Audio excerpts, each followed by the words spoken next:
বন্ধুরা, আজকে আমি আবার চলে এসেছি। আপনারা সবাই ভালো আছেন তো? বৃষ্টি হচ্ছে, আমি বাইরে বেরোতে পারছি না, রান্নাঘরে বসে বসে এই যে পনিরটা নিয়ে এসেছি।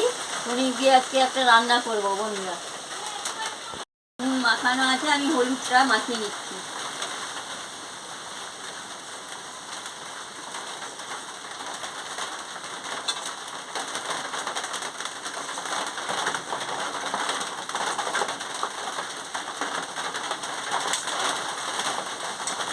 মাখানো হয়ে গেছে, আমি এবার উনুনটা জ্বেলে নেবো। এবার উনুন ধরে গেছে, আমি কড়া বসিয়ে দিচ্ছি। কড়া গরম হয়ে গেছে, আমি তেলটা দিয়ে দিচ্ছি।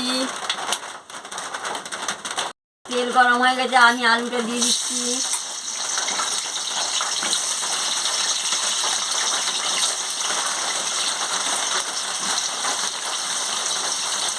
দিয়ে ভালো করে আলুটাকে ভেজে নিচ্ছি। দেখুন বন্ধুরা, আমি আলুটাকে লাল লাল করে ভেজে নিচ্ছি।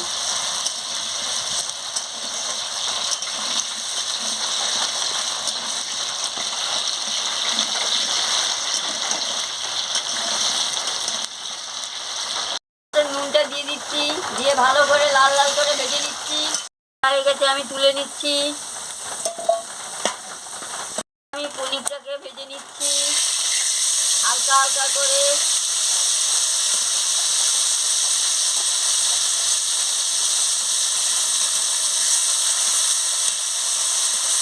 হালকা হালকা করে ভাজা হয়ে গেছে, আমি তুলে নিচ্ছি। তেজপাতা, লবঙ্গ, এলাচ আর দালচিনি একসঙ্গে দিয়ে দিচ্ছি।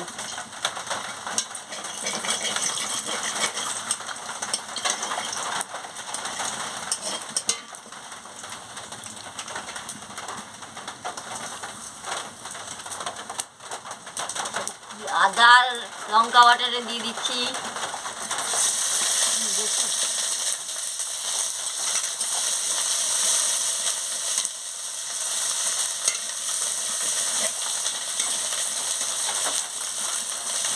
কুচিটা দিয়ে দিচ্ছি,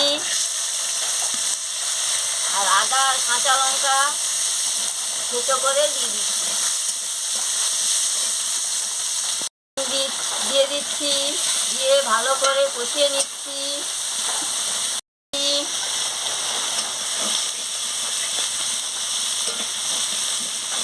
হলুদের গুঁড়ো দিয়ে দিচ্ছি, দিয়ে ভালো করে কষিয়ে নিচ্ছি।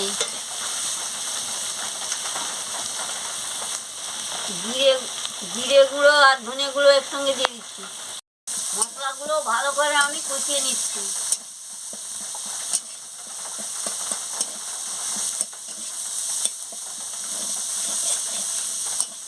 মতন লঙ্কার গুঁড়োটা দিয়ে দিচ্ছি, দিয়ে ভালো করে কষিয়ে নিচ্ছি। কষানো হয়ে গেছে, আলু আর পনিরটা দিয়ে দিচ্ছি, দিয়ে ভালো করে মশলার সঙ্গে কষিয়ে নিচ্ছি।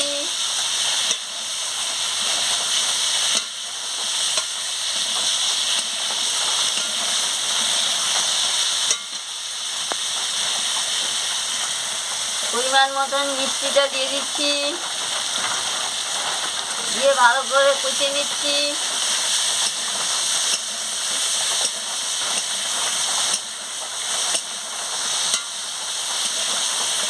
পরিমাণ মতন জলটা দিয়ে দিচ্ছি। কষানো হয়ে গেছে,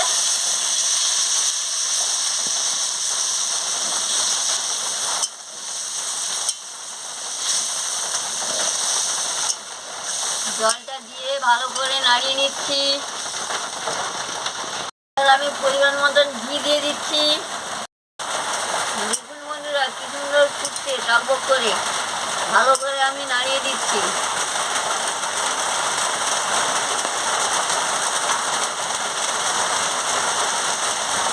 এবারে হয়ে গেছে, আমি নামিয়ে নিচ্ছি।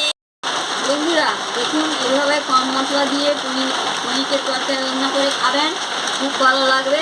ভালো লাগলে আমাদের লাইক করবেন, শেয়ার করবেন, মেসেজে লিখে জানাবেন, সাবস্ক্রাইব করবেন। আমি আবার কালকে ফিরে আসছি। দেখুন রঙটা দারুণ হয়েছে, গন্ধটাও দারুণ বেরিয়েছে।